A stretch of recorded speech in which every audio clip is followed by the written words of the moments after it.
Yeah, let's pray.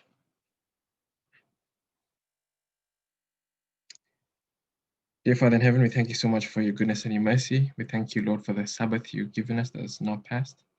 Pray for those who are still in the Sabbath. May please be with them and bless them in a special way. And I pray that this presentation may be enlightening. Lord, please be with me as I present. Please be with everyone listening in. Pray may you be with them and bless them, Lord, and grant them the understanding they need. Please grant us fresh minds, Lord, for it is sometimes not the easiest material to go through, but I pray you may be with us and make plain the hard things to understand. Lord, we ask and pray you may be with us in a special way. In Jesus' name I pray. Amen.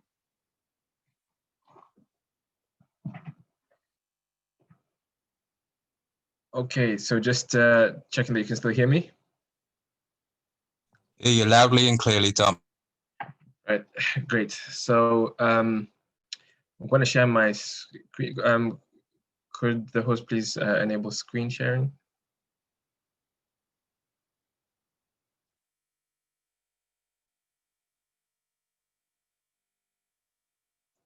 Okay, thank you. Okay, so hi again, everybody, and hello to those who weren't in the morning presentation. There is a bit of a summary, but not much of a summary. But it was recorded, so if there's anything not clear, please go back to it. So we are now in part 2, where we're talking about vaccines and COVID. In the morning, we talked about the biology of cells, DNA, RNA, proteins, how viruses work, and your immune system in a very, very broad overview.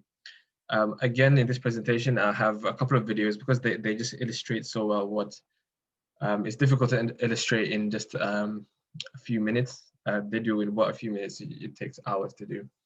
So this part of the evening will now focus in on the vaccines. So we've built the understanding of the biology behind basically how your cells work, in a sense, in terms of DNA and RNA and proteins, how viruses affect you, and how your immune system responds. So these are the key building blocks into understanding how the vaccines would work, and we'll spend a bit of time looking at specifically the mRNA vaccine. Okay, again, a disclaimer, as it did in the morning. The information presented here is really only for informational purposes and not intended to be or to substitute medical advice.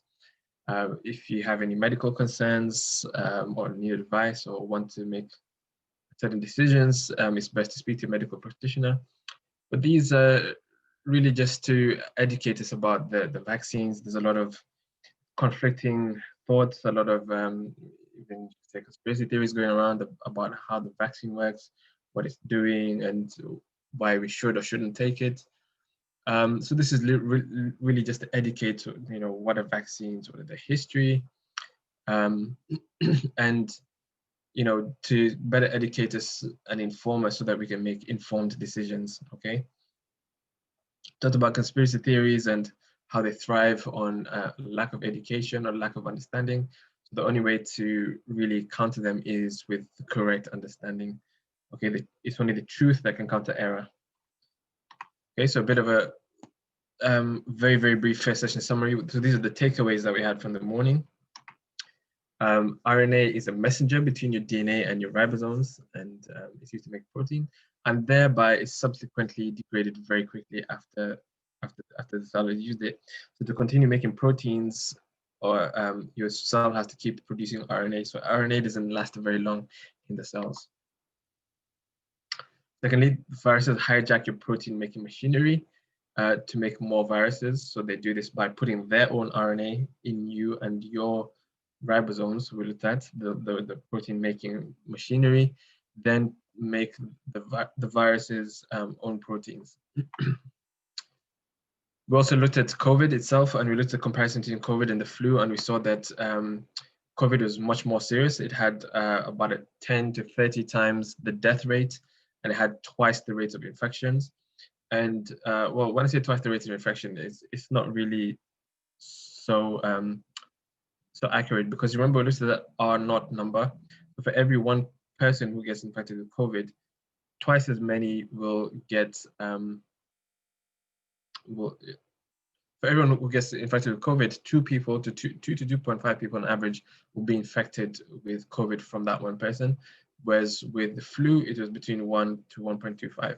And we saw in one of the videos that it seems like it's just, you know, 1 and 2, not such a big difference. But after 10 rounds of spreading, the flu vaccine, no, the flu will infect around 56 people. I think it was 54 to 56 people.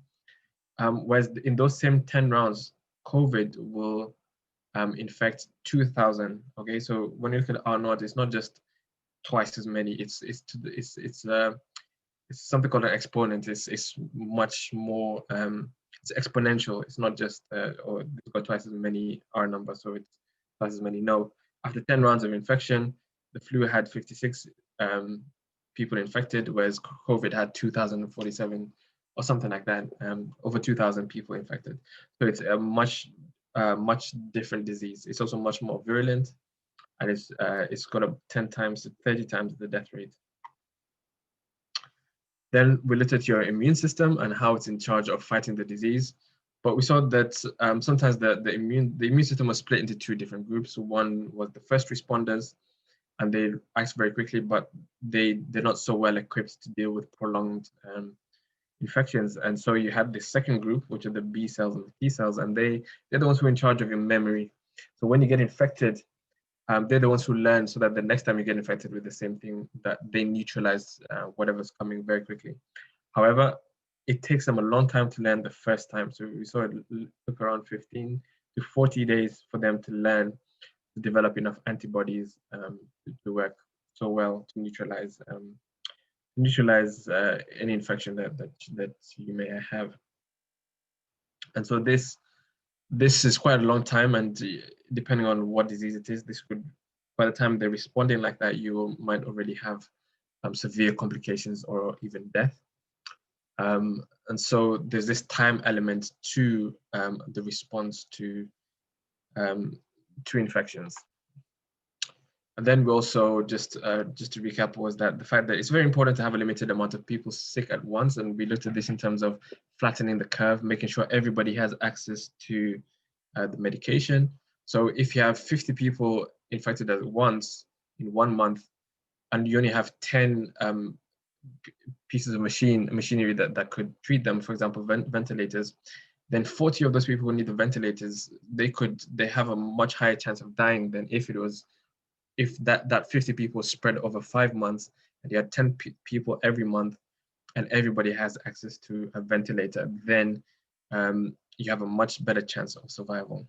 Okay, so again, there's this. So now we're looking at vaccines. I just want to reiterate the 2 different parts of the immune system. There are those who had this this memory.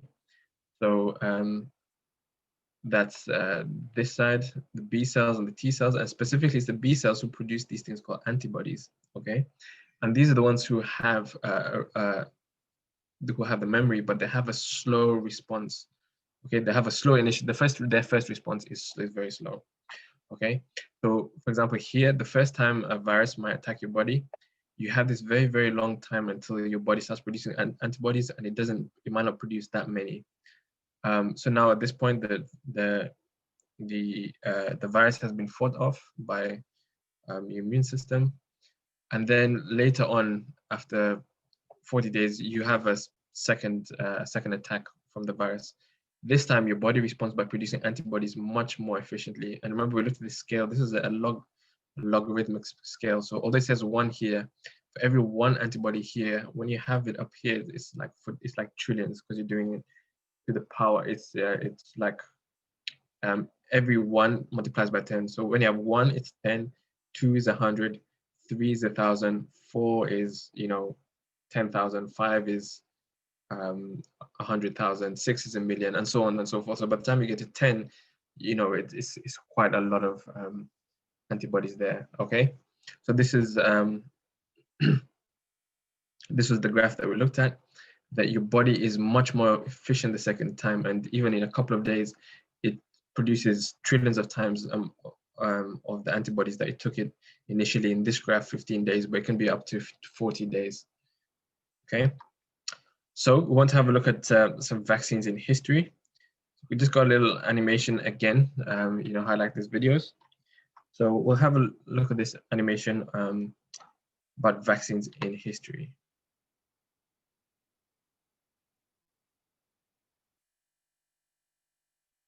This is the smallpox virus. It infected the pharaohs, caused a terrible impact on the Greek and Roman empires, and decimated Native American populations.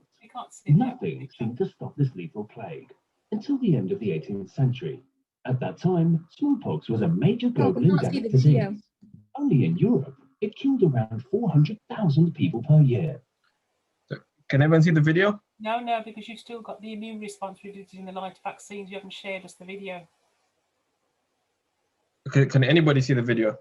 No, we can just hear it. We couldn't see it. No. We can see that the immune response revisited screen. Right. It's got Ogola started screen sharing. Let me try that again. Nothing's coming up. What about now? Can you see? No. All right, let me stop sharing and reshare. Okay.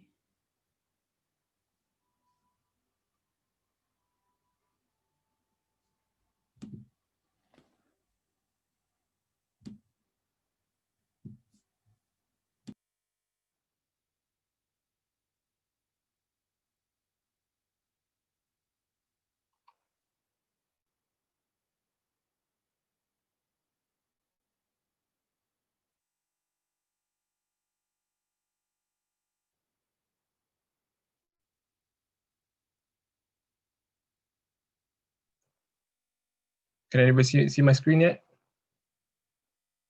No. What do you see? Is it just a loading screen? It says Tom Ogola has started screen sharing. It's black, completely black. Okay. I don't know what's going on. It just says Tom Ogola now. Okay. Let me come out of the presentation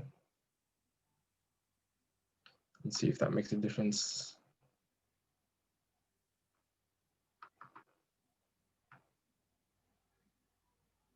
Can you see anything? No. The same thing. It just says Tom Ogola has started screen sharing. Okay, I really don't know why it's not showing anything, because it should be showing my. Tom, let me. Do you want me to play? Do you want me to play the video? I think it's I've even come out of the presentation, so I don't think it's actually even sharing my screen. Can you see? I'm moving stuff on my screen. Now. Oh, it's come up now. Yeah. Okay. Oh, what about now? Yeah, now we can see it with the slides down the side. Now we can see the cap. Okay. Just need sound. Now I've got it now, yeah. Okay, got it now? Yeah, that's good, yeah. Okay, so is it playing? Is the smallpox virus. It infected the pharaohs, caused a terrible impact on the Greek and Roman empires, and decimated Native American populations. Nothing seemed to stop this lethal plague until the end of the 18th century. At that time, smallpox was a major global endemic disease. Only in Europe, it killed around 400,000 people per year. It didn't differentiate between rich and poor. Even 5 kings were killed. But for some reason, milkmaids and shepherdesses seemed to be immune to the disease. In fact, they were renowned for their beauty because their skins were free of the scars smallpox caused. They were attractive and resistant. But why? That's what the rural doctor Edward Jenner was trying to understand. He knew that milkmaids got small blisters on their hands when they milked cows suffering from cowpox, a mild disease that cattle suffered from, which caused similar lesions to smallpox. And this phenomenon made Jenner think that maybe cowpox and smallpox were related, and that infection with the milder disease would be enough to protect people against the lethal one. As a man of science, he decided to prove it. And to do this, he needed 3 things: cowpox that he extracted from a milkmaid, fresh smallpox from a patient, and a human guinea pig. He chose his gardener's son, an 8-year-old boy called James Phipps. He infected the child with cowpox, waited a couple of months, and injected him with smallpox. And James didn't become ill. He repeated the experiment with other patients with the same results. Jenner was right, even though he didn't fully understand how his remedy worked. The most remarkable thing was that his discoveries were made way before Jacob Henle proposed in 1840 that infectious diseases were caused by germs, a theory demonstrated by Robert Koch. Decades later, Louis Pasteur, inspired by Jenner's experiments, showed that attenuated microbes could be used to prevent diseases, and he proposed the terminus vaccine in his honor. Almost 200 years after Jenner's experiments, and thanks to global vaccination campaigns, in 1980, the World Health Organization announced one of humanity's biggest achievements, the complete eradication of smallpox, the most deadly infectious disease in history.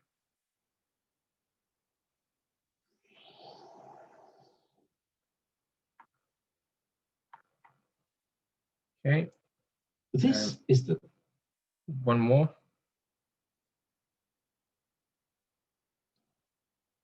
Vaccination is controversial from the start. The idea is to limit the spread of infectious disease throughout the population and to protect those people who don't have the option of getting vaccinated.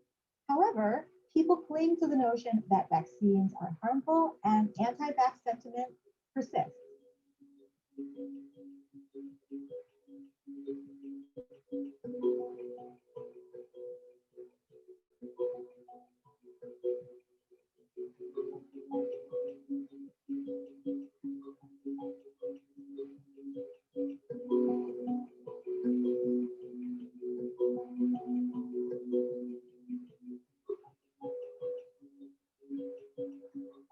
One of the most severe viral diseases known to humankind is smallpox.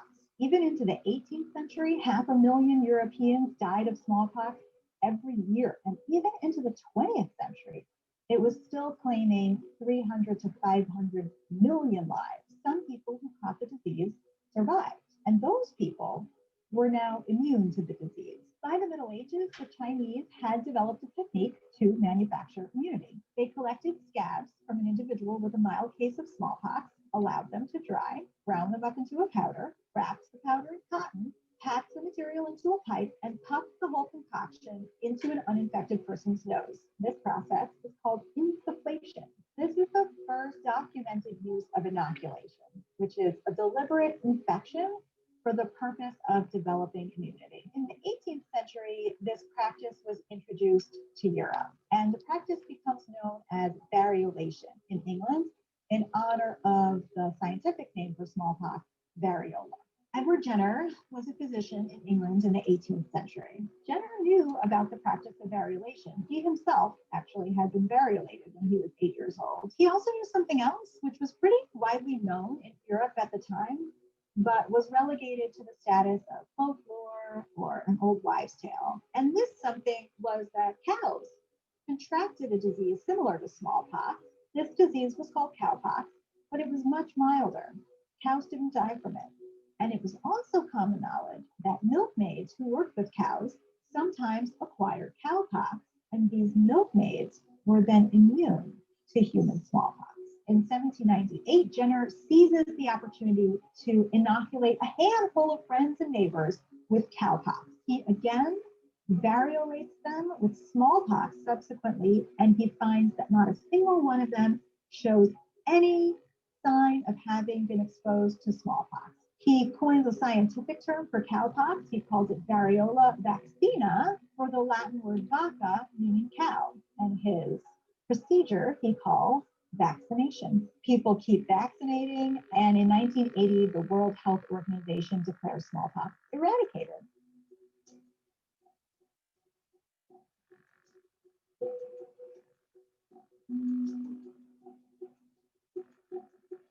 There are religious objections. There is resistance to deliberately infecting healthy people. But with vaccination, there's now the added consideration that we're using animal material. Some consider it unclean, others consider it inhumane. There's also risks that the procedure is transmitting other diseases. This was actually a big risk at the time. Another aspect of the controversy that began even before Jenner's time with the early practice of variolation and still continues today is the tug of war between mandatory vaccination and personal liberties. The problem is that some people can't be vaccinated because their immune system is not healthy enough. These immunocompromised people include people with disorders of the immune system, or very old people, or newborn infants rely on herd immunity to protect them from disease. In modern times, our generation doesn't remember how devastating the effects of these infectious diseases were. We never experienced smallpox. We never even experienced measles, mumps, or rubella. The fear of the harmful effects of vaccines sometimes feels more immediate than the harmful effects of the diseases themselves. Smallpox was a scourge on humanity for millennia, but there was a glimmer of hope. Although millions of people succumbed to the virus, some people who caught the virus survived, and those people were now immune to the disease. We are still advocating strongly for vaccination as a public health measure.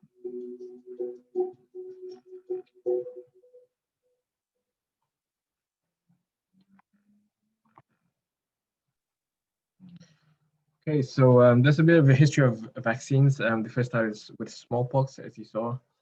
Cowpox, which is a bit milder form of smallpox, was actually used to make people resistant to smallpox. Okay, and since then there've been a lot of successes with vaccines. You know, she talked about smallpox, which is the big breakthrough. But if you see, for example, these are statistics for the US. So before vaccines, this is on the left, and on the right is the most recent reports of the cases in the US. So like diphtheria used to affect 21,000 people every year in the US, but now it's like 0. So the same thing for the flu. It used to be 99%. Now it used to be 20,000. Now it's 243. I think this is per certain population. So you can see like there's been 100% decrease in diphtheria, the flu, hepatitis A. You don't really hear anybody who has hepatitis anymore so much, or measles, or mumps, rubella, or polio. I grew up in Kenya, and there was a lot of people who had polio. So you'd see these people who their legs were kind of malformed and they wouldn't be able to walk properly. You know, I think they did have a bit of a shortening of one of the limbs because of polio when I was young. But now you don't really see that anymore because everyone is getting a vaccine. And it was the older generations who were affected by this. And that lady made a very good point that a lot of times, a lot of our fear to do the vaccines comes because we see its immediate danger, but we forget all the effects of all these diseases that have already been kind of eradicated in the population because of that. I mean, I'm sure no one would want smallpox over a virus. You know, even if you get a fever, headache, or cough for a couple of days, that's much better than what you'd suffer with smallpox. Let alone some of these other things, or even tetanus. You know, when I was growing up as a young boy, tetanus was a real thing, and people were known. You know, it used to be very scared of getting tetanus until they started vaccinating. Okay, so a lot of these things have been eradicated, and that kind of blinds us to the fact that these things are actually really bad. It's just that we don't see them anymore. Okay, so that's a bit of a history of vaccines. Now watch another video of actually how do vaccines work. So we've seen the history of vaccines, but how do they actually work?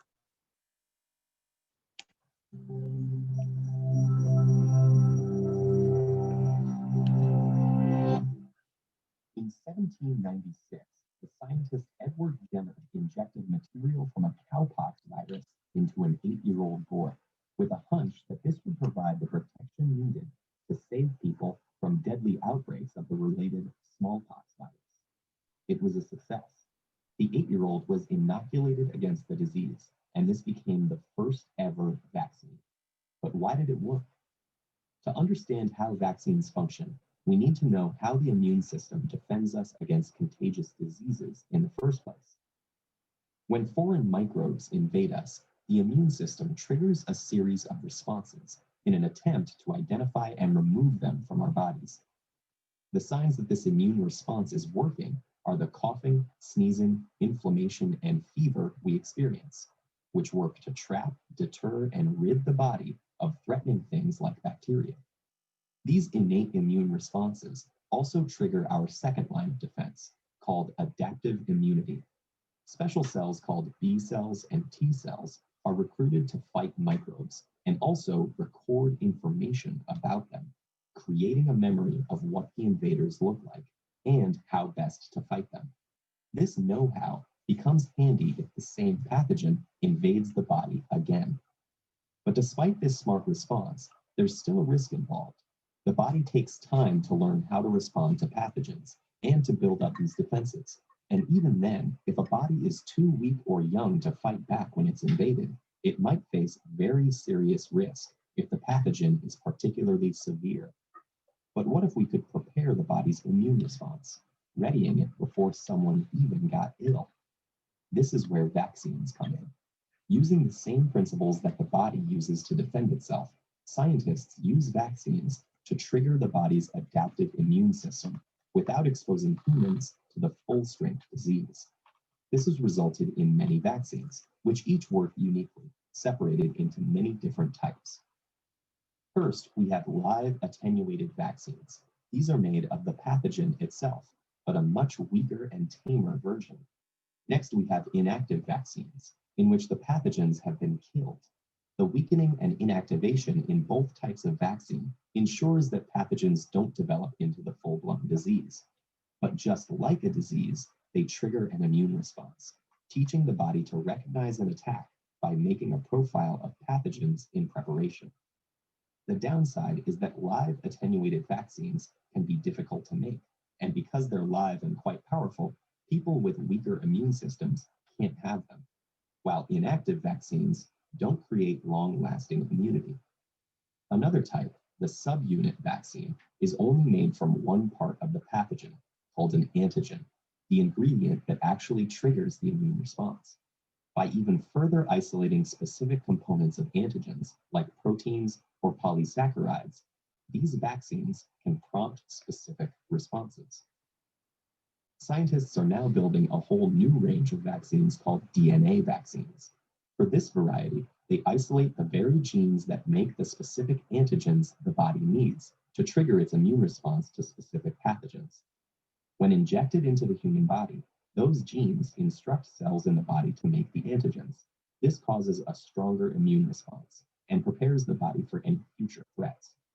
And because the vaccine only includes specific genetic material, it doesn't contain any other ingredients from the rest of the pathogen that could develop into the disease and harm the patient. If these vaccines become a success, we might be able to build more effective treatments for invasive pathogens in years to come. Just like Edward Jenner's amazing discovery spurred on modern medicine all those decades ago, continuing the development of vaccines might even allow us to treat diseases like HIV, malaria, or Ebola one day.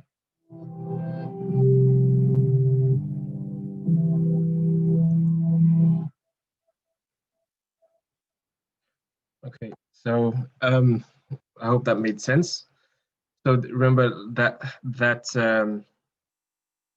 last video just talked about how you know your body can be overwhelmed the first time it sees this pathogen. But what a vaccine does is it either takes a weakened version of the virus, or part of it is inactive, or just a part of it, like you saw the little spikes, the proteins on there, or that you can actually even use some genetic material so that your body can be prepared without having to fight an actual real virus. So imagine like kind of like training. And why is this important? Because we've seen this again, so this is about the third time I'm showing it, but it takes time for your body to respond appropriately or very strongly to a virus or a bacteria. And that time that it takes you can be very critical. That can be the difference between life and death. And we saw this graph that the first time it's a very slow response and the second time is much faster and much better. So what do vaccines actually do? They buy you time because they kind of take the place of this first time that your your immune system sees a virus. They swap that out with a vaccine. So this is the first time you actually see this pathogen, however it's been presented, whether it's a dead virus or if it's an inactivated one or weakened one or whatever it may be. And so it allows then when your body then does come across the real thing, it's much more prepared. So think about this like army training or something like that. You're not just taking people who've never fought before, gone fight in your war. You've trained them, you've shown them videos, you said this is what it's going to be like. This is the terrain, this is how you get water from this place.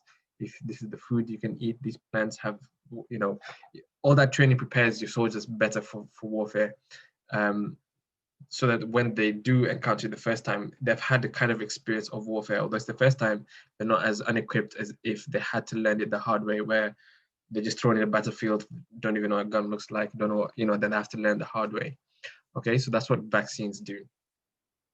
The other thing that was taught about there was the different types of vaccines, and you mentioned the weakened virus, the inactive virus. Then you had the part of the one that was like a part of the virus, and the other one is the genetic material of the virus.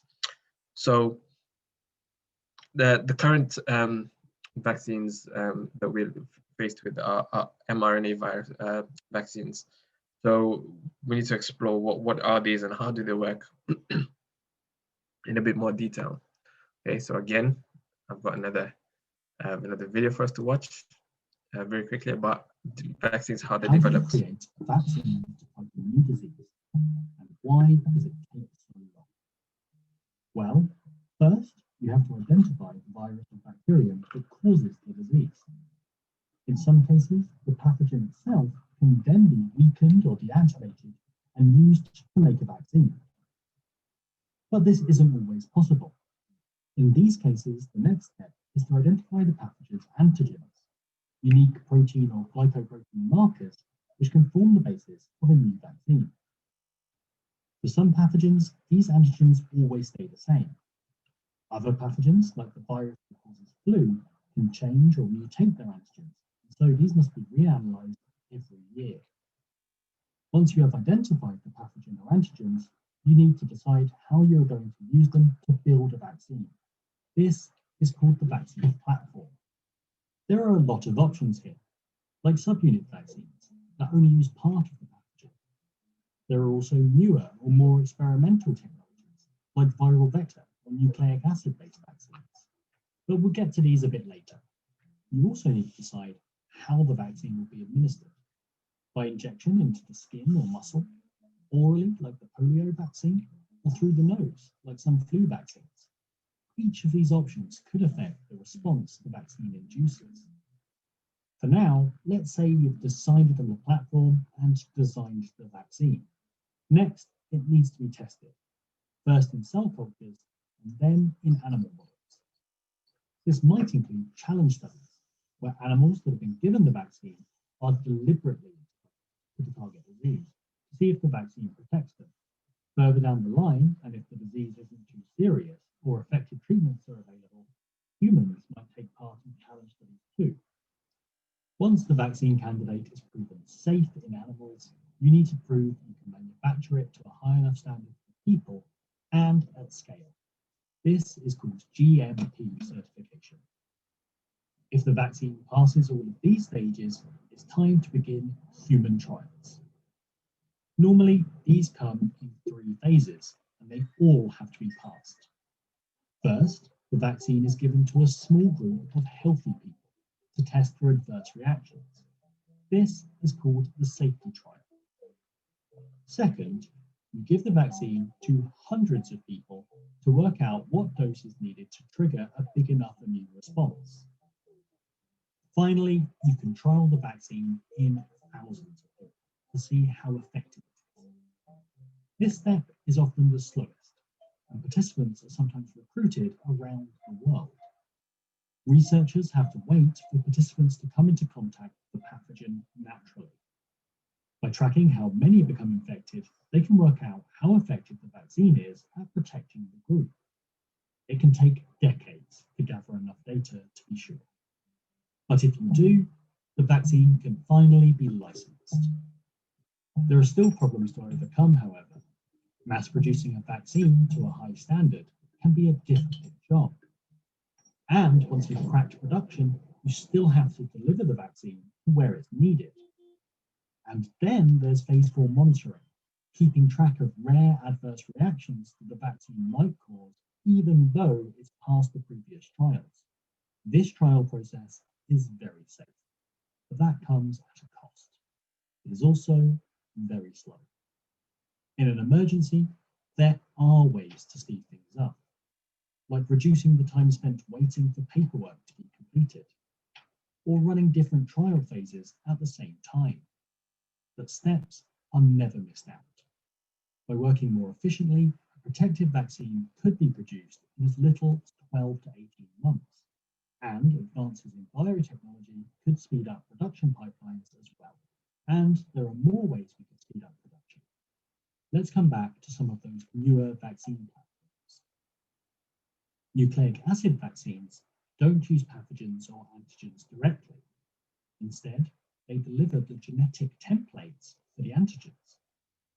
These DNA or RNA templates can be delivered directly or in lipid nanoparticles that help them to enter cells and improve their stability after injection. These nanoscale fat droplets encapsulate the RNA or DNA, protecting it as it enters the body. Some lipid nanoparticles can also act as adjuvants, molecular triggers to kickstart the immune response. Once inside the body, these DNA or RNA templates instruct our cells to start making antigens which activate the immune response needed to build immunity. RNA and DNA are much easier and faster to produce in the lab than antigens are. They're also potentially safer than vaccines that contain whole pathogens. That means they could hopefully be used by people with weakened immune systems. But nucleic acid vaccines are still experimental. Another approach is called a viral vector. Viral vector vaccines work by inserting an incomplete segment of genetic material from a pathogen inside a harmless virus that doesn't cause disease. This then acts as a vehicle for the genetic material, delivering it to the right place in the body where it can be translated into proteins, triggering the immune system. The viral vector may even be self-replicating, increasing the amount of vaccine in the body. Viral vector vaccines are also quick to produce. Safe vectors have already been established, and it is relatively easy to insert different target genetic material into these established carriers. And as the genetic material inserted is incomplete, they can't replicate and cause disease, so they're also very safe. But there is only so much the process can be sped along. Effective vaccines can save millions of lives. Before they are used, they have to be proven to be safe and effective. In the future, researchers hope to develop vaccines against non-infectious diseases like cancers, based on chemical markers called tumor neoantigens. Vaccine technology is developing every day, and it has a bright future, albeit a slow and methodical one.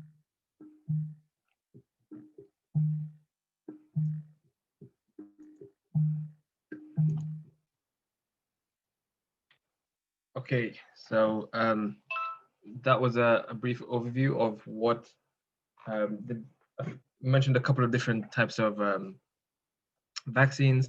So vaccines which either have the full virus, or whether they have a part of the virus, or whether they have the genetic material of the virus. Okay, so we'll just go over a couple of the concepts which have already been mentioned, but just to cement it. So your immune system recognizes these things called antigens. So we've been hearing this word antigen, and just to be clear, an antigen is just a part of the bacteria or the virus that your immune system can recognize. For example, these yellow blobs sticking out on this one, or these rectangular ones on this other bacteria here.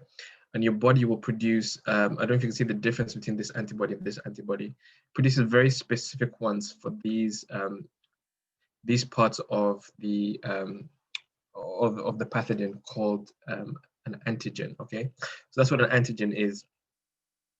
And so you can stimulate your immune system in different ways to recognize these antigens. Okay, so you don't have to take the whole bacteria in there. You could just give it the antigen. You can kind of chop that off and give it in there, and it will recognize that antigen. And the next time, if it sees the whole bacteria, all it's targeting really is actually just the antigen. So it doesn't have to see the whole bacteria or the whole virus. Okay, so that's what an antigen is, and that's this word antigen that keeps being thrown around. Okay, so these antigens, they have to be unique to the virus and not to the body, so that your body can recognize them as foreign, and they have to be accessible. In particular with the coronavirus, there's a couple of these antigens on the surface, and there's one called spike. There's a protein called spike, and this actually helps the virus enter the cells. This is one of the ones that's really focused on a lot. Okay, so when you hear about the spike protein, it's just this protein, and you can imagine it's on the outside. Your immune system will recognize it and send an antibody to come and stop it. But that's how the vaccines work. The vaccines are really just getting you to recognize this part so you can deal with it. Okay, so you can get this part in a number of different ways. You can either put in the RNA or the DNA so that your own body will produce the antigen. So you put the RNA and DNA in, and your own machinery will make this protein and get your immune system to recognize it. Or you could put the DNA in another virus that's it doesn't really, is not harmful. Or you could actually just chop off the protein. So like this bit, you could just chop it off and put it in. Or you could take a weakened and inactive vaccine, a weakened and inactive virus, so that your body can respond to that and learn. And really, even if you're putting a whole virus, your body just learns these parts on the outside to recognize them. Okay. Now the problem is with these three ways, it's not really a problem, but it's just something to bear in mind. They're much slower because you have to grow a whole virus. You know, with these ones you have to grow the whole virus. Even in this one, you have to grow the virus and then and then chop off the subunits to chop off these proteins. And what that means is that you have to stick them in. For example, what they do is they put them in chicken eggs and they have to incubate them. And the process can take a long time. They do purify them. They purify these parts. They purify the viruses and these proteins. But it takes a long time because you remember that we learned that the virus can't replicate on its own. It needs to use a host in order to replicate. And so they use chicken eggs as the hosts to develop these viruses, and then they purify. They take out just the viruses. But the reason why they put them in the chicken eggs is because they need cells in order. They can't reproduce themselves. They need to go into a cell. So you use the chicken egg as that cell. However, the RNA, all you need to do is produce this in the lab. You can just synthesize just this bit, and that's all you need. And that's why they can be produced much faster. Okay, so just a reminder of what RNA was. So remember that we looked at this thing where the DNA coded for protein, but RNA was the in-between messenger. So if this RNA, if it's coming from the DNA, it's making something from your own DNA. However, this could be something used when a virus infects you, it sets its RNA, and then your body still makes the protein. So for example, the bits of the virus protein from the RNA, okay? However, again, it gets degraded quickly after use. Yeah, so just remember the RNA gets degraded quickly after use. So sorry, it's a bit blurry, but your own cells can efficiently manufacture the proteins to teach the immune system with an RNA technology. So what you have to do is give the RNA, put it in there, then your own body will make the protein, and then this will teach the immune system, and then your immune system will be able to get an immune response and have memory of that thing without actually using the whole virus or actually encountering the infection the first time. Okay, and then what happens to the RNA is it gets degraded very quickly after that. So this is just a schematic of the this is actually the COVID. This is the COVID vaccine. So it's coated. So it looks a bit like a virus, but it's not a virus. This is just it's a capsule of like fat that the RNA is in. So this is just the genetic material, and all this genetic material is all it does is it only codes for this protein alone. Okay, so all it does is code for this protein. So you put the genetic material in here, and then your body, the ribosome, will make this spike protein. It won't make any other parts of the virus, just the spike protein. Then the spike protein, your cells will put them on the surface of the cell, and this will stimulate them to this will stimulate the immune system to respond to any time it sees this protein. So the next time now when it sees an actual coronavirus with this protein, it will respond as if it's already seen it. If that makes sense. Okay, so again, just another little as if it is already what? Sealed. Sorry? You said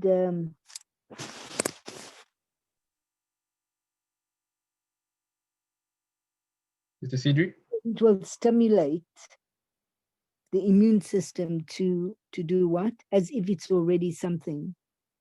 Yeah, so although it's only just looking, you're only doing is producing like a part of the virus. So imagine this is like, if you're a human being, this would just be like your foot. It won't be the exact whole human being. But the next time the immune system will see, even if it's a full virus, it will still respond to it as if it's seen it before, because it's attacking anything that has this protein on there. Does that make sense? Yes. Okay, because this protein will now be on the surface of the actual coronavirus. Okay, Brother Ryan, just to let you know, your video's on.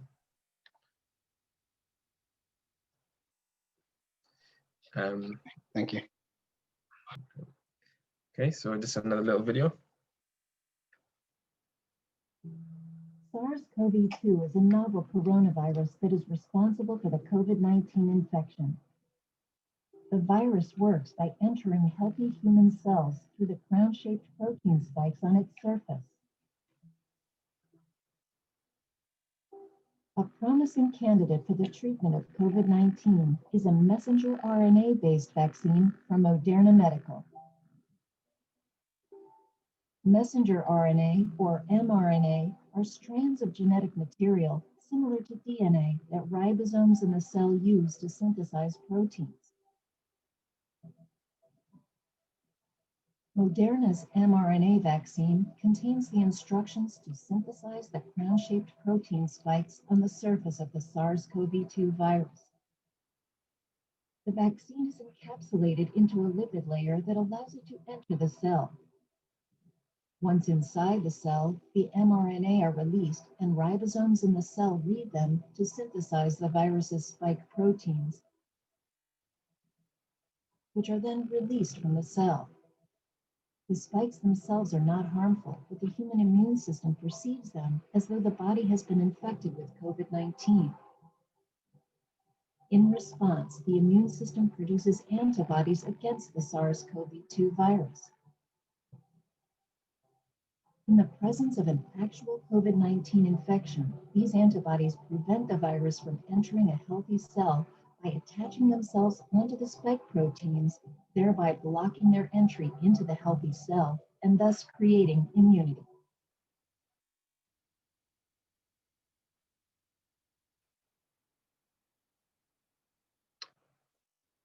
All right, so one more, just to give us another angle. Developing vaccines is usually a very lengthy process, taking on average 8 years to get approved.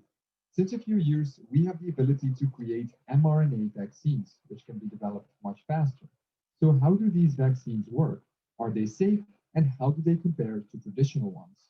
But first, you must understand how the immune system works. When a virus enters your body, it will attach itself to one of your cells and inject its DNA or RNA into it. This is like a blueprint for your cells, containing instructions on what the cell has to make. So in this case, the virus's RNA will tell your cell to make more copies of the same virus. They become factories, assembling new copies of the virus that can infect even more cells. But don't worry, our bodies have a defense system for foreign intruders. The immune system attacks any protein, virus, or bacteria that does not belong in our bodies. but it takes a few days for it to learn how to attack the intruder. Meanwhile, the virus factories are running non-stop, quickly replicating the virus and spreading it in your body. In other words, you start experiencing symptoms of whatever has infected you. After a few days, however, your immune system will have figured out how to attack the virus and will start producing antibodies. These attach themselves to the virus, preventing them from infecting more cells and marking them for destruction. As you can see, the immune system is remarkable, but it's slow to mount an attack. That is the reason why we can get sick in the first place. So to give it a helping hand, we developed vaccines. The main idea is to train your immune system to recognize and fight off an infection before it has occurred. Almost like showing your immune system a mugshot of the virus and saying, if you see this, kill it. There are various types of vaccines, but let's take a look at the new kid on the block, mRNA vaccines.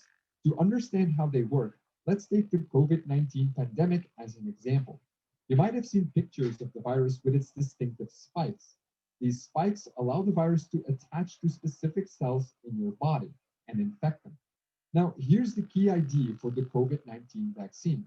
What if we could train our immune system to recognize these spikes by having our own bodies produce them? To do that, researchers took the virus's blueprint, its RNA, and isolated the part responsible for producing the spikes. Armed with this blueprint, they created mRNA, or messenger RNA. This is a special form of RNA that can enter your cells and give them instructions. In this case, the RNA contains instructions to build the spikes of the coronavirus. Not the virus itself, just the spikes. So mRNA vaccines contain instructions for your cells that tell them to build a part of the virus in large volumes, almost like giving them a recipe to follow. Once this is happening, your immune system kicks into action and starts learning how to attack these intruders. Again, it takes some time for the immune system to fight off these spikes, but you won't get sick because it's only the spikes, not the virus itself. And that's it. Your immune system has learned how to attack the spikes of the coronavirus. It destroys all the spikes and even breaks down the mRNA vaccine itself. The only thing left in your body are special B cells or memory cells. These can linger around for months or years until the same virus infects you again. When that happens, the B cells can produce the correct antibodies right away, preventing the virus from spreading and making you sick. What's interesting about this mRNA technique is that it's relatively quick to develop a vaccine as soon as we know the DNA or RNA sequence of the virus. And secondly, because the vaccine only makes our bodies produce a tiny part of the virus, we cannot get sick from it. More traditional vaccines use weakened versions of the actual virus. This also triggers an immune response, but could also give you mild symptoms. Now you know how mRNA vaccines work. But don't take my word for it. All sources used to make this video are listed in the description below. Check it out if you want a more in-depth explanation. Give this video a thumbs up if you found it interesting and consider subscribing. Okay, so that was the mRNA vaccine, and I hope those animations are clear. So just to kind of put it as a snapshot of what we've seen so far is that the mRNA vaccine has a faster production because you don't have to grow the viruses in the cell. All you need to do is just make the RNA. It's also got cleaner production because you're not using any cells to produce it, so you don't have to go through purification. So in that sense, it's actually better in terms of how clean it is. It's also cheaper because you don't have to spend time incubating and growing things and purifying. All you need to do is just that little bit. And the question is, why does the vaccine have to be stored at such a low temperature, which is minus 80 degrees here? I'm not sure if you guys have been noticed that about the vaccine and how they said it needs to be stored very cold.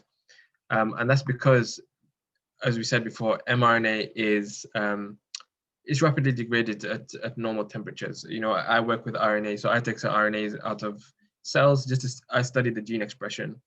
But I have to do it I have to use, I've got dry ice and I have to put everything on ice to make sure that if whatever I'm taking the RNA out of, if it gets warm, even just to room temperature, within a couple of minutes, all the mRNA is going to be, a lot of the mRNA is going to be degraded already. Okay, so that's the other thing, is that once it's been used, it degrades very quickly.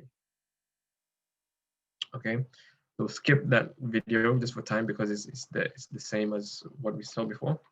So the section summary is that you know, vaccines have nearly eradicated many previous lethal or morbid diseases. These vaccines use RNA to copy only a part of the virus, so it doesn't do any damage. So for example, the spike protein is just the protein that the virus uses to enter the cells, and that's it. So it doesn't actually cause any disease on its own. Then the mRNA vaccines are produced more cleanly because it is only the RNA that is manufactured. And then the mRNA gets degraded very quickly after being used, meaning that it only lasts a short time. So for those who are concerned about, you know, is this genetic material? Yes, it's genetic material, but it's not lasting very long. And I hope you can see how it's working and why the difference between mRNA and DNA is actually quite important. Brother Rand, your video is on again. Okay, so next section on vaccine development. So the question comes is, you know, we've developed this vaccine very quickly. Why is that? So got another video for you.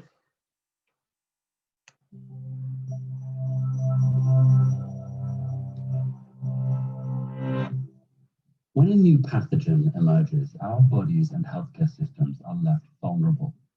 In times like these, there's an urgent need for a vaccine to create widespread immunity with minimal loss of life.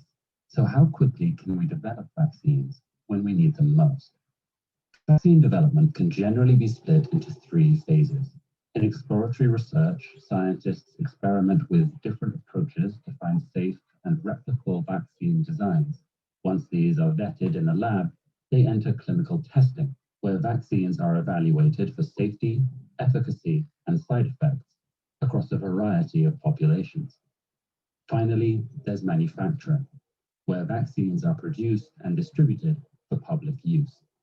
Under regular circumstances, this process takes an average of 15 to 20 years. But during a pandemic, researchers employ numerous strategies to move through each stage as quickly as possible. Exploratory research is perhaps the most flexible. The goal of this stage is to find a safe way to introduce our immune system to the virus or bacteria. This gives our body the information it needs to create antibodies capable of fighting a real infection. There are many ways to safely trigger this immune response, but generally, the most effective designs are also the slowest to produce. Traditional attenuated vaccines create long-lasting resilience, but they rely on weakened viral strains that must be cultivated in non-human tissue over long periods of time.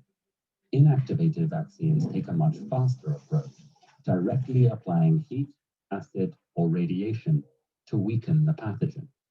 Subunit vaccines that inject harmless fragments of viral proteins can also be created quickly, but these faster techniques produce less robust resilience. These are just 3 of many vaccine designs, each with their own pros and cons. No single approach is guaranteed to work, and all of them require time-consuming research. So the best way to speed things up is for many labs to work on different models simultaneously. This race-to-the-finish strategy produced the first testable Zika vaccine in 7 months, and the first testable COVID-19 vaccine in just 42 days. Being testable doesn't mean these vaccines will be successful, but models that are deemed safe and easily replicable can move into clinical testing, while other labs continue exploring alternatives. Whether a testable vaccine is produced in 4 months or 4 years, the next stage is often the longest and most unpredictable stage of development. Clinical testing consists of 3 phases, each containing multiple trials. Phase 1 trials focus on the intensity of the triggered immune response and try to establish that the vaccine is safe and effective. Phase 2 trials focus on determining the right dosage and delivery schedule across a wider population. And Phase 3 trials determine safety across the vaccine's primary use population, while also identifying rare side effects and negative reactions. Given the number of variables and the focus on long-term safety, it's incredibly difficult to speed up clinical testing. In extreme circumstances, researchers run multiple trials within one phase at the same time, but they still need to meet strict safety criteria before moving on. Occasionally, labs can expedite this process by leveraging previously approved treatments. In 2009, researchers adapted the seasonal flu vaccine to treat H1N1, producing a widely available vaccine in just 6 months. However, this technique only works when dealing with familiar pathogens that have well-established vaccine designs. After a successful phase 3 trial, a national regulatory authority reviews the results and approves safe vaccines for manufacturing. Every vaccine has a unique blend of biological and chemical components that require a specialized pipeline to produce. To start production as soon as the vaccine is approved, manufacturing plans must be designed in parallel to research and testing.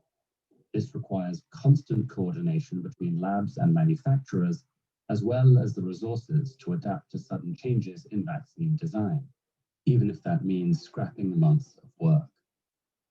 Over time, advances in exploratory research and manufacturing should make this process faster. Preliminary studies suggest that future researchers may be able to swap genetic material from different viruses into the same vaccine design. These DNA and mRNA-based vaccines could dramatically expedite all 3 stages of vaccine production. But until such breakthroughs arrive, our best strategy is for labs around the world to cooperate and work in parallel on different approaches. By sharing knowledge and resources, scientists can divide and conquer any pathogen. When it comes to defeating a global pandemic, vaccination and viral testing go hand in hand. But what does it take to develop reliable tests that show if you've been exposed to a certain virus? Find out with this video, or learn more about how pandemics end with this. Okay, so in that video, we saw a couple of things about vaccine development. One of the things is that usually you have to develop the vaccine, then you have to go through the clinical trials, and the clinical trials have happened one after another. Then you have to go through the manufacturing after that. And all these things can take a long time, okay? Because you're doing things stepwise, one after another, after another, after another. And a novel development of a novel vaccine is complex, and it can take on average about 10 years. However, because that's the normal process, okay? That's the normal process. Just like the normal process is we hug each other and we meet each other and we go to church together and we do all these things. But under a pandemic, things shift, processes shift. We do things differently. We self-isolate. We do, we have protocols which we do. We wear masks. We wash our hands. We do all these things. So even given that there's a pandemic, it just makes sense that a concerted effort will be put into, kind of removing the pandemic that's stalling everything. Okay, and so that's what happened with COVID-19.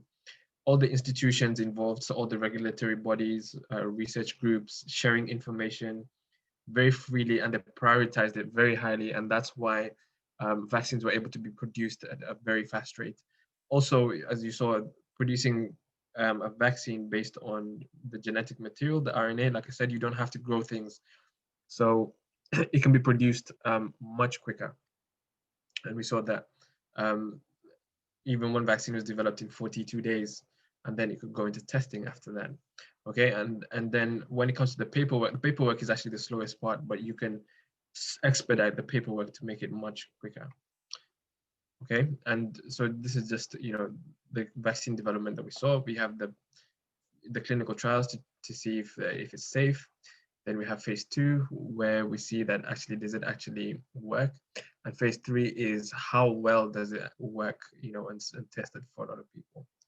Okay, so this is just an infographic to show COVID-19 and its accelerated development. So this is a standard process. You have the preclinical, then you have phase 1, phase 2, phase 3, then you go through that infrastructure approval, it's only at this part 10 years. It takes that 10 years to do that.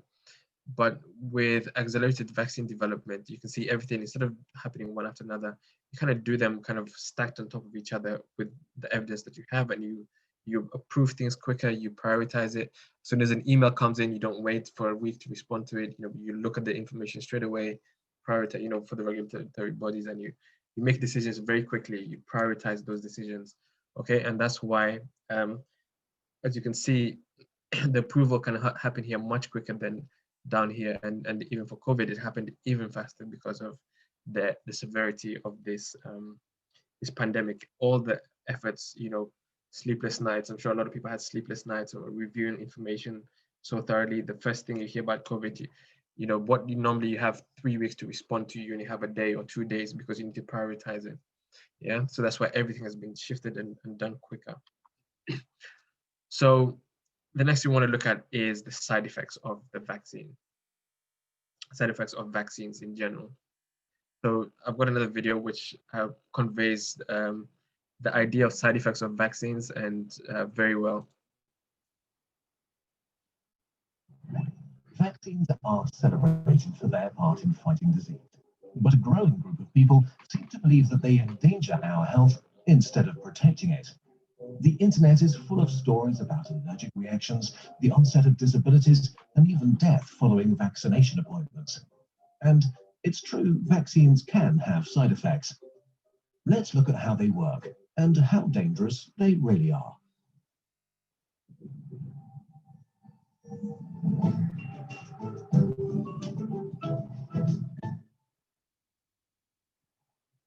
Your immune system is a complex army of billions of cells, soldiers, intelligence cells, and weapons factories.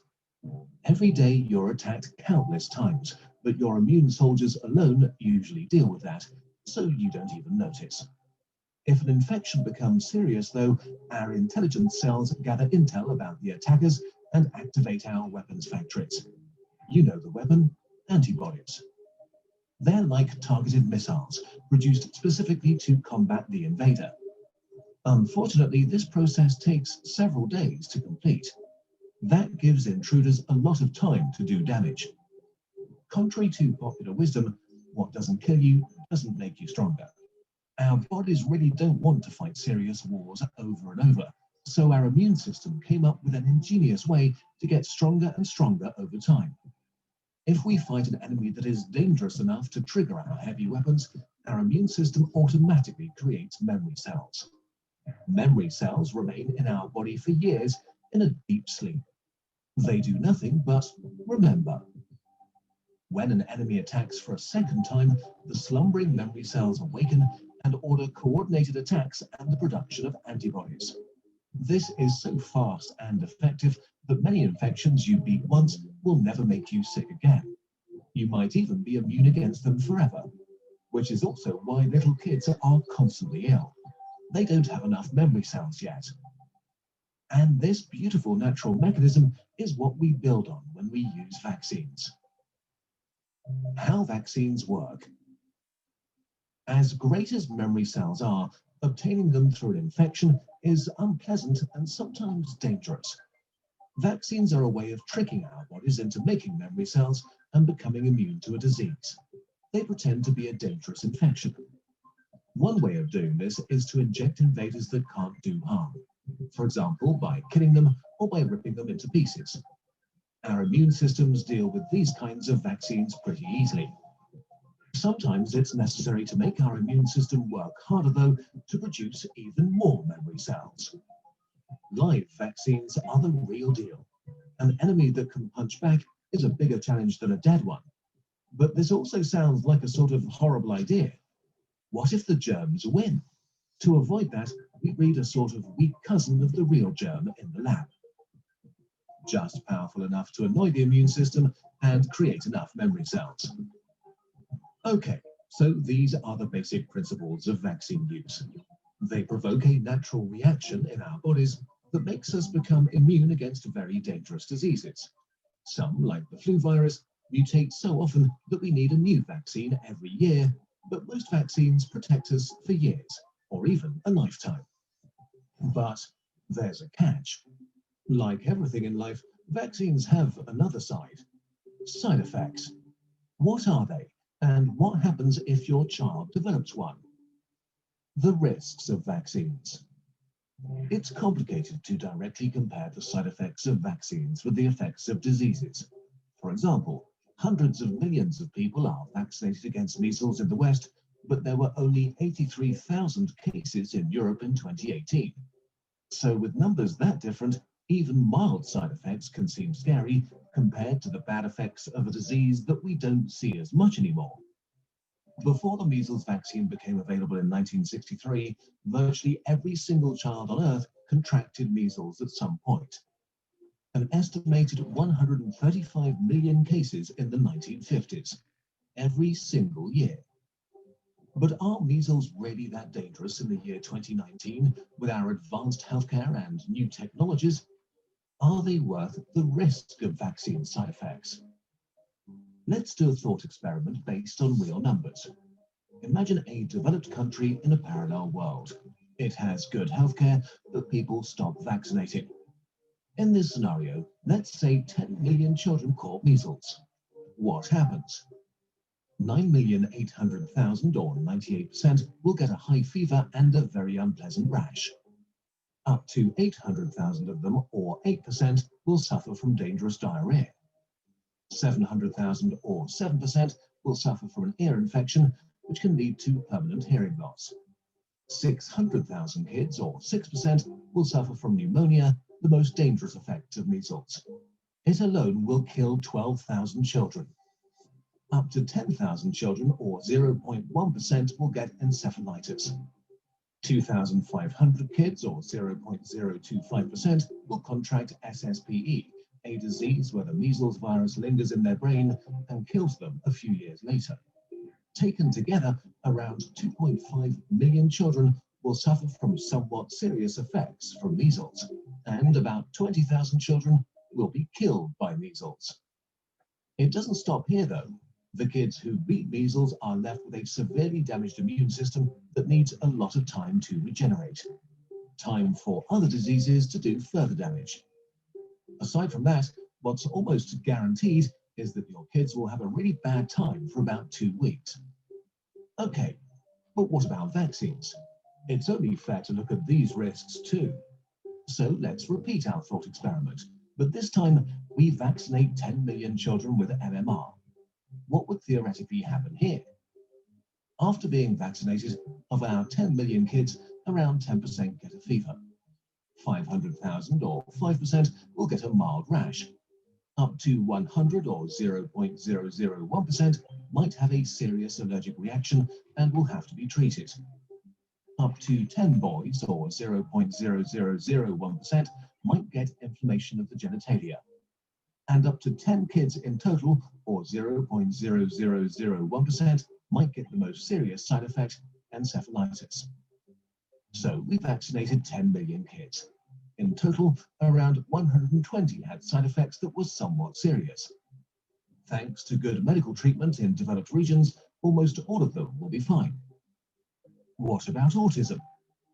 The connection of autism and vaccines stems from one source that has been disproven countless times. We'll link to further reading and videos in the description. But in 2019, it's fair to say that vaccines do not cause autism. All right, but what about deaths? It's really hard to say if even a single one of our 10 million vaccinated kids would die. We really did look hard and talk to a lot of different experts. If we ignore self-reporting, we could only come up with a tiny handful of documented cases for all the hundreds of millions of children who received the MMR vaccine since 1971. Measles are many, many thousands of times more dangerous for your child than even the absolute worst case of vaccine side effects. You have to search for lethal vaccine side effects with a huge magnifying glass, and even then it's very hard to find confirmed cases, while deaths from measles are real and easy to find. In 2017 alone, 110,000 people died from measles worldwide. Statistically, today 300 children will die of measles, one since this video started. You can compare vaccines to seatbelts. Are there weird freak accidents where someone gets killed by their seatbelt? Well, yes. But do you personally think it's safer to not put a seatbelt on your kid? Wait a second. What if your kid is actually allergic? What if none of the things we've said applies to your specific situation? In this case, you need to become the greatest vaccination promoter of all. Because if your children can't be vaccinated, only the collective can protect them. This is called herd immunity, and it's the only thing that can protect your unvaccinated child. Herd immunity means that enough people are immune to a disease that it can't spread and dies before it reaches its victims. But to accomplish this for measles alone, 95% of the people around you need to be vaccinated. Conclusion. The problem with the debate about vaccines is that it's not fought on a level playing field. While the pro-vaccine side argues with studies and statistics, the arguments against them are usually a wild mixture of gut feeling, anecdotes, and misinformation. And feelings are often immune to facts. We'll not convince anybody by screaming at them, but we can't hide from the reality of what anti-vaccine conspiracies do. They kill babies too young to be vaccinated. They kill healthy children that are just unlucky. They bring serious diseases back from the verge of extinction. And the biggest side effect of vaccines is fewer dead children. Vaccines are one of the most powerful tools we have to eradicate the monsters that most of us have already forgotten. Let's not bring the beasts back.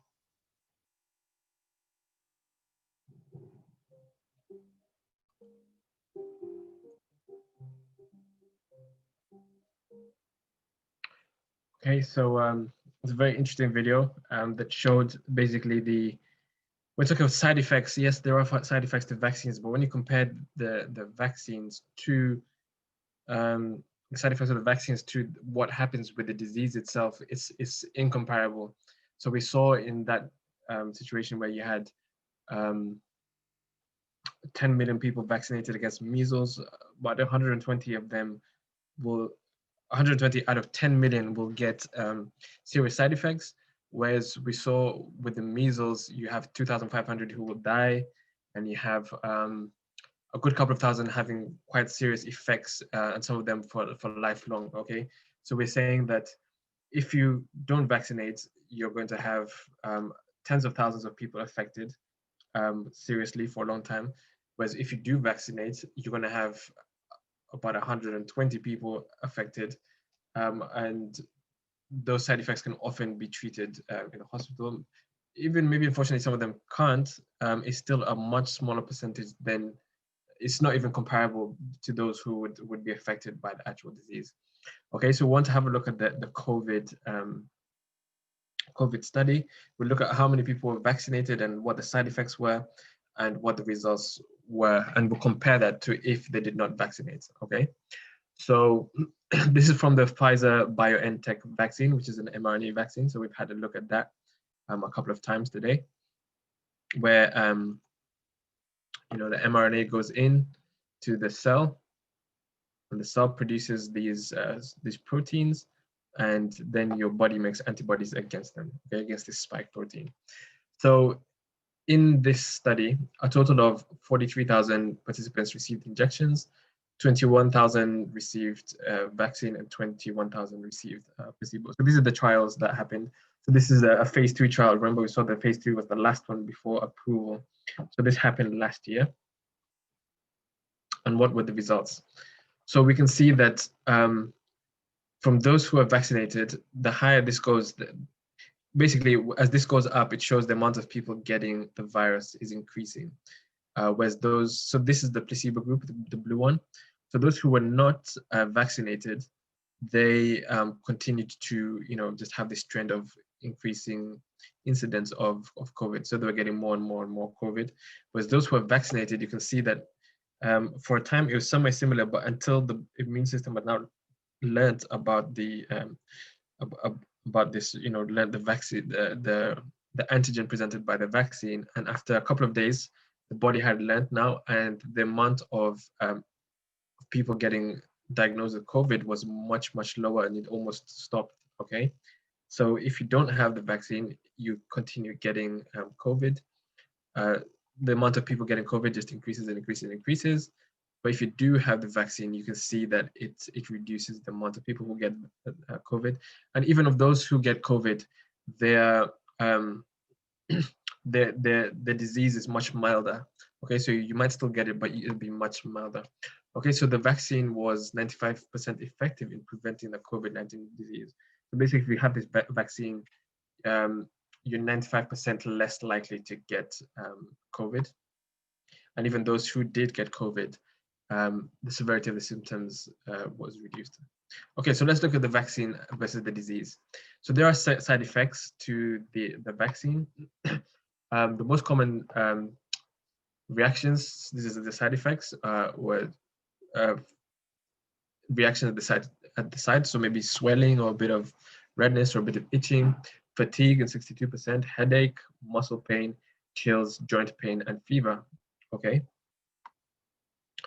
But then these were transient. So these side effects, you get fatigue for a couple of hours or maybe a day or 2 days, headache the same, muscle pain, chills, and joint pain. You know, it only lasts a couple of days.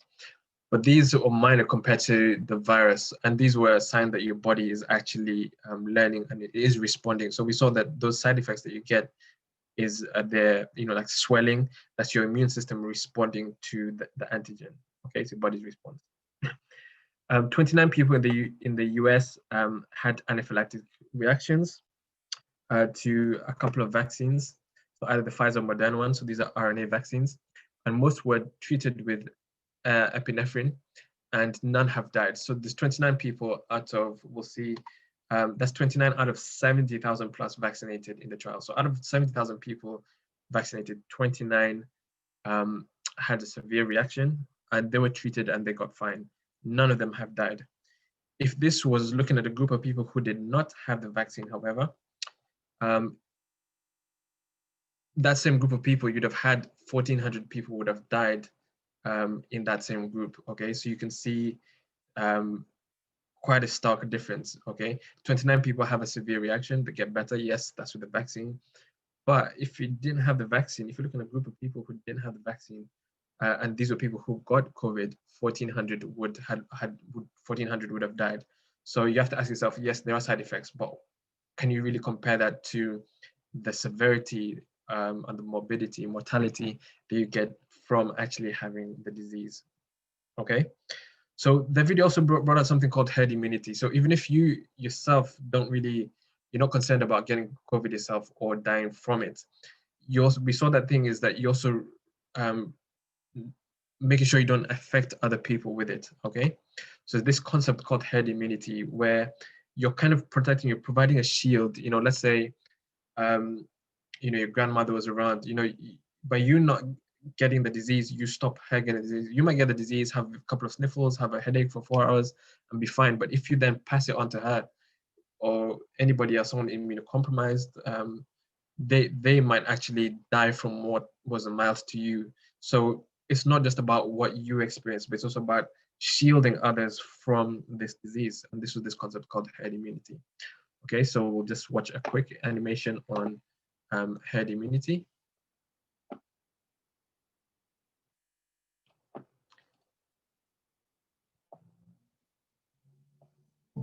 What is herd immunity? Picture a community or herd of healthy people. An infectious disease would pass easily through the community from person to person. Vaccines train our immune system to protect us from diseases it hasn't come into contact with before. For example, the MMR vaccine provides immunity against measles, mumps, and rubella. During an outbreak of a disease, vaccinated people will remain healthy. As they won't become infected, they won't pass the disease on. When most of the community is vaccinated, it makes it difficult for the disease to spread within the community. This is called herd immunity. If more people within the community remain unvaccinated, herd immunity can break down, allowing the disease to spread more easily. Herd immunity is especially important for individuals in the community who can't be vaccinated. For example, if they're too old, too young, or have weak immune systems.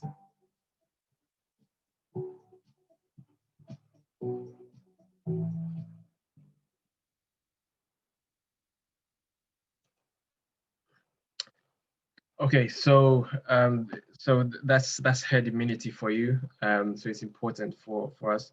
It'll probably be another 10 minutes. Is that okay? Yeah, fine. Carry on, Tom. Okay. Yeah, because I think we did start a bit late, so I've been going for about an hour and 10 minutes or something, 20 minutes. Okay, so so that's herd immunity. Herd immunity is very important because it's not just about you, and that's where this thought of equality comes in. Are you really valuing somebody else's life the same as yours? You're like, okay, I don't want to take a vaccine because it might give me a bit of headache. It might give me a muscle ache or something like that, or I might have fatigue for a couple of days. But you almost certainly will not die. Not one person has died yet from the hundreds of thousands who received the vaccine compared to the thousands who would have died if it was COVID. Okay, so you're saying, I don't want to take that vaccine because of its side effects. It might, whatever the side effects may be. So I'm happy to get the virus instead, not get any symptoms, but I can then spread this onto somebody else who it will kill somebody else. Okay, so you're taking your side effects, your fever, your whatever it may be, and you're comparing that to somebody else's life. Okay, and that's why it's important to think about this as in terms of equality. Are you really valuing other people's lives the same as yours? Okay. The other thing is, talk about these modern treatments. There's a lot of people talking about how, especially in the church conservative circles, that these modern treatments are not good. But when you think rationally, when you think how it is, and put a lot of things into context. For example, if we had the plague right now, would we be unwilling to take antibiotics if we had the plague? Antibiotics do have the side effects, yes, but I'm sure none of us would be batting an eyelid to take antibiotics if we had the plague. What about antiretrovirals if you have AIDS? Okay, they also have their side effects, but compared to what you do with what happened with AIDS, and for those who grew up in a time where AIDS was such a big thing, in Africa especially, it was a death sentence when you got AIDS. I had relatives who died of AIDS and things like that. But nowadays it's a very, very survivable thing because of these antiretrovirals. Painkillers, ketamine, morphine, when you're going to surgery. Who wants to go into surgery and feel all the pain and say, okay, I'm not taking any medicine? What about anesthetic when undergoing dental procedures? Blood transfusions, if you need blood transfusion, you're gonna die. You're gonna say, I don't want to take blood from somebody who isn't health conscious. Okay, are you choosing between health consciousness or death? Okay, so we have to ask ourselves in these situations where we have to think properly. We have to use the mental faculties that God gave us, not to just blindly say, I'm not taking any modern medicine. We're going to do things the medical missionary kind of way, the natural way. But in certain situations, it's important to realize that these things, there's certain things which we exclude rationality from because they're a bit milder. But when you compare them to things which are more severe, we start realizing actually you're just trading. Like the side effects of this thing are not as bad as the effects of having it. Okay, what about organ transplants? I would rather have somebody's kidneys than to reject them and reject all the treatments that come after and all the complications than to die without that organ. Okay, these all have side effects, but we deem them acceptable and compared to the alternative. What about money? People think, okay, these companies just want to make money. But the cost of these vaccines, especially the COVID-19 vaccine, it makes it more affordable for even developing and third world countries. And there's a lot of third world countries who have got a lot of orders. About 2 billion vaccines have been ordered by third world countries, and that's about a third of the world's population. Okay, and here we can see the price per dose of the vaccines. So this is the BioNTech, some of them $19. The most expensive one is $72 for a dose, but most of them actually sit in the range between 10 and 20. Okay, and the AstraZeneca one is actually as cheap as $4 per dose, which a lot of us go and we have lunch for 2, 3, 4 times that price. Okay, so for the price of your lunch, someone could get a vaccine. So it is relatively affordable. There's something interesting I came across was how these vaccination intentions varied by race. So basically, a couple of different people. So each one of these represents a different survey. People did surveys, and this is the amount of people who were surveyed in each one. And they profiled them by their race or ethnicity, and they saw how many of them were willing to take the vaccine. For example, in this one up here, we see yellow represents black, green is Hispanic, purple, this lighter purple is white, and dark is Asian. The dark purple is Asian. And we see that among the blacks, consistently, they're the least favorable for the vaccine. Okay, so the lower the percentage so this is like 32% of them want the vaccine, whereas this one, 56 of them will be willing to take it. So we see consistently black people, black ethnicity, are more against the virus, against the vaccine, than the others. And this, we should take this into account. Also, just help us in our approach and realizing all these things, even about ourselves. We might have a predisposition to be against it. So just in summary, there's a couple of questions we asked ourselves at the beginning. So let's answer those questions. Is it safe, the vaccine? Even at worst case, the side effects are far more mild than the effects of the virus, even if you don't die. Realistically, there is no comparison between the benefits of the vaccination and its side effects. Having COVID is much more damaging for the population than any vaccine. Why has it come out so quickly? So we saw that vaccines usually take long due to regulatory time and doing one step after another. In this emergency, they can be prioritized and done simultaneously. And then also producing the mRNA-based vaccine is far quicker. So that's why this vaccine has come out at an unprecedented speed. But we've had this pandemic that's unprecedented. We haven't seen it maybe since the Spanish flu. We haven't seen anything that's shut down the whole world like this before. So you can imagine that it would be the time where you do see the fastest development. Aren't we, isn't it injecting genetic material into our bodies? We saw yes, it is, but this is mRNA, which is used to produce the spike protein only, which is not harmful. So it doesn't do any harm to your body. And it thereafter degrades very rapidly. Do I need it? Even if you won't get bad symptoms, you can still transmit it to others. Think about it. This virus stemmed from 1 or 2 people in Wuhan and has now infected millions and killed millions as well. It's crashed businesses, and others have suffered indirectly, such as through reduced hospital staff. We saw that reduced amount of hospital staff and how bad it could be. How do you think it would have been if that person was immunized? If that person was immunized, they would not have got COVID, and life would have looked so different for all of us. A lot of businesses would still be open.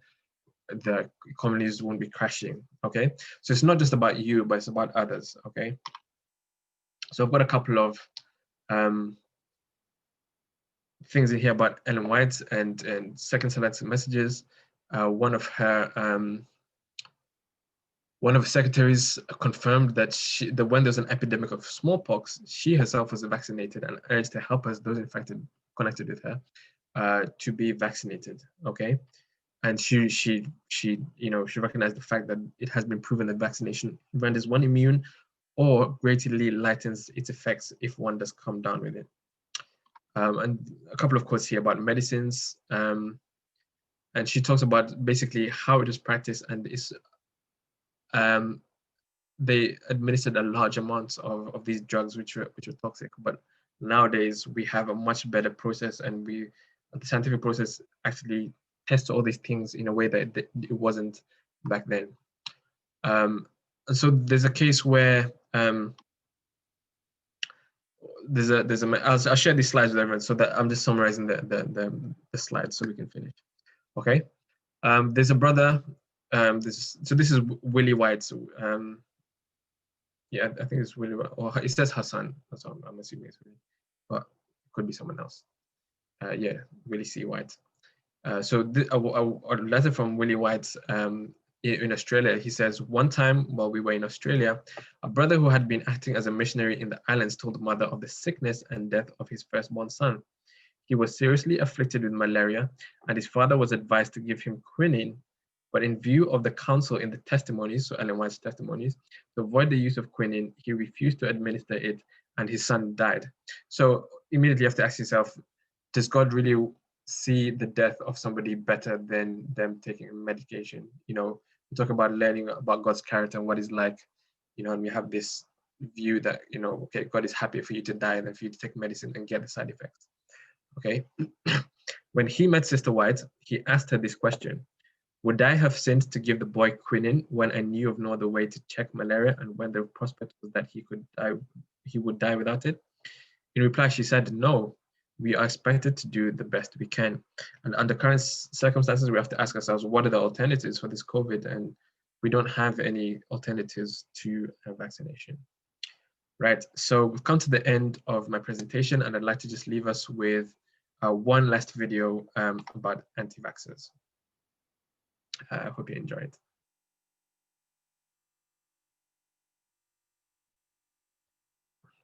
The number of people against vaccinating themselves and their children has surged in recent years, and it can be frustrating listening to their claims. So we wanted to debunk and deconstruct the most common arguments one by one to help you prepare and present the facts in your next encounter with an anti-vaxxer. Why I do not vaccinate my kids. Blog entry 189. Vaccines contain MSG, antifreeze, phenol, formaldehyde, aluminum, lead, and mercury. It's true, vaccines contain chemicals. Vaccines have contained mercury, aluminum, and formaldehyde, ingredients that can be toxic. What else can be toxic? Water, given a large enough dose, and same goes for apples, coffee, or too much of anything, to be honest. The dose makes the poison, and the doses of the chemicals in vaccines are negligible. For example, vaccines that include aluminum, which is included to make the vaccine more effective, contain about 0.125 milligrams per dose. But the average person actually takes in an estimated 30 to 50 milligrams every day through food and drink. That's way more than one vaccination on a daily basis. And while some people warn about the presence of mercury-containing compounds like thimerosal, a vaccine preservative to prevent bacterial growth, it's actually been removed from almost all childhood vaccines since 2001. This was done to ease public concern, even though no literature suggests it's harmful at doses present in vaccines.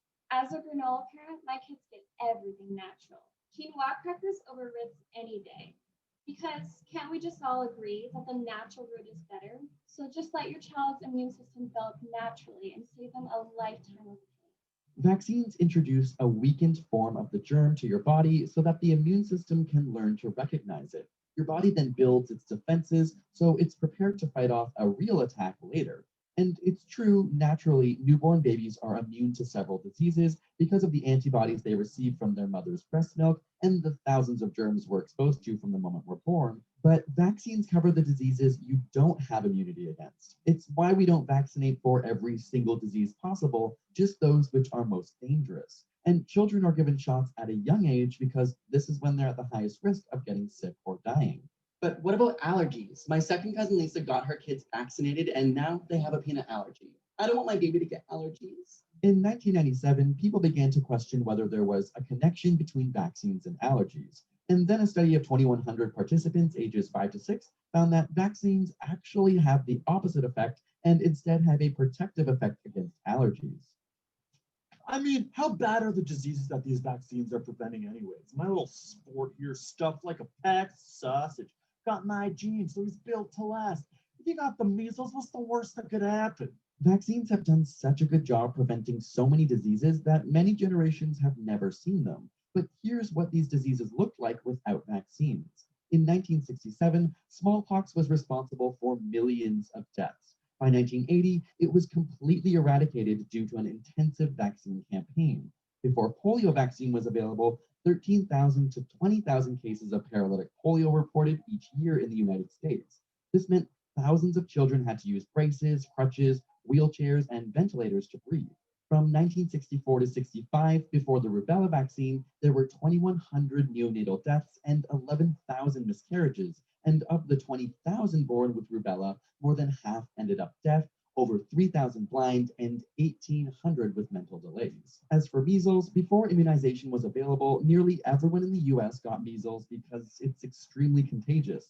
The World Health Organization estimates that regular vaccination has prevented 20.4 million deaths from measles worldwide from 2000 to 2016.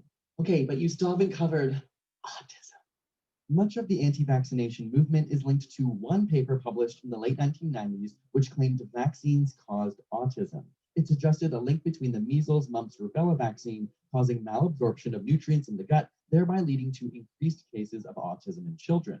The study was later proven to be fraudulent and debunked by 25 international research papers involving large population studies. Furthermore, 10 of the 13 authors of this original paper have now refuted and retracted their original statements on this suggested link. And while it's understandable that parents want to protect their kids, the claim is not founded in any evidence. There needs to be a balance with the government. Parents should have a measure of choice about whether or not they should vaccinate their kids. No one knows their kid better than you do. So vaccinating your kid only affects you and your baby. This is simply not the case. Vaccines protect you, and perhaps more importantly, it helps other people. If you're not sick, you can't spread the disease to those with weaker immune systems, particularly the very young or elderly, and those who may have medical conditions in which they can't be vaccinated. For example, those undergoing chemotherapy. The more people that are vaccinated, the less available real estate for the germs, meaning its spreading ability is squashed. This principle is called herd immunity.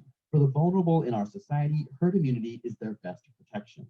The NSA, the CIA, the FBI, big corporations, big pharma, the amount of drugs they've taken off the market, trusting those suits is practically a death sentence. Pharmaceutical companies do make money from selling vaccines. One estimate puts the vaccine market now at $24 billion, which is huge. But if you want to talk money, a study found that in the US between 1994 and 2013, vaccine created a net savings of $295 billion in direct costs and $1.38 trillion in societal costs. It's true, drugs have been pulled from the market after harmful side effects came to light. However, vaccines are among the most highly regulated substances we can put into our bodies, in part because they're given to healthy people, usually children, as a preventative measure rather than a treatment. They go through multiple phases of testing to see if they're safe, to find the correct dose, and to see if protection against the disease actually works. In Canada and the US, it can take 10 to 25 years of testing before a vaccine is approved. And once on the market, there's continuous monitoring of its effects. The likelihood of a severe reaction to the MMR vaccine is approximately 1 to 1 million, which is around 10 times less likely than being killed by a lightning strike. Thank you so much to Bill and Melinda Gates for sponsoring today's episode. This video is meant to highlight the importance of vaccines, which save millions of lives every year. Vaccines are a great example of how modern medicine and technology have decreased disease worldwide. It's part of the reason why the number of children who die every year has been cut by half and continues to go down. Though sometimes it's hard to feel like it, there are many reasons why we should be optimistic about it. This becomes pretty clear when you focus on the brilliant scientists, dedicated individuals, and new ideas that are solving some of the world's toughest issues. Head to gatesletter.com to learn in the annual letter from Bill and Melinda Gates why they're so optimistic about the future. Okay, so that's the end of my presentation. I hope it's been educational. I hope it's made sense. I hope it's been entertaining as well, interesting. And I hope it gives you a better understanding of the vaccine, how your body works. You know, sometimes it's like a black box, and hopefully it also giving you more understanding in what choice to make in regards to the vaccine and all the issues surrounding it. So yeah, so we'll end there. For sake of time, I won't field any questions right now, but feel free to reach out if you do have any questions. I'll make the slides. The slides have all the videos on them, so I'll make them available to people on the forum. And if anybody wants them who are not on the forum, please get in touch with me. Okay, so let's close with the word of prayer.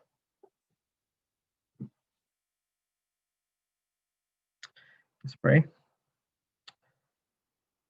Dear Father in heaven, we thank you so much for your goodness and your mercy. Lord, we thank you that we are Born at such a time, Lord, where you're calling the 144,000, but also a time of great intellectual light, Lord, in all things. And I pray you may help us be balanced, help us understand, help us use the mental faculties you've given us, Lord, and help us think about others.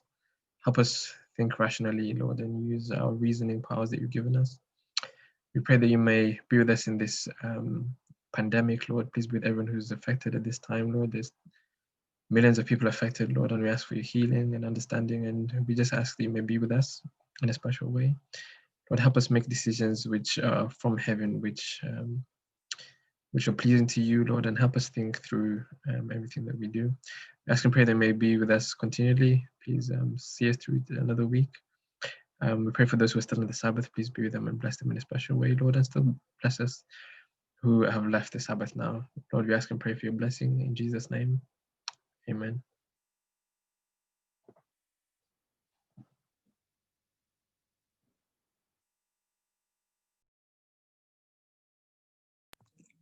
Thank you so much for that, Tom. God bless to everyone.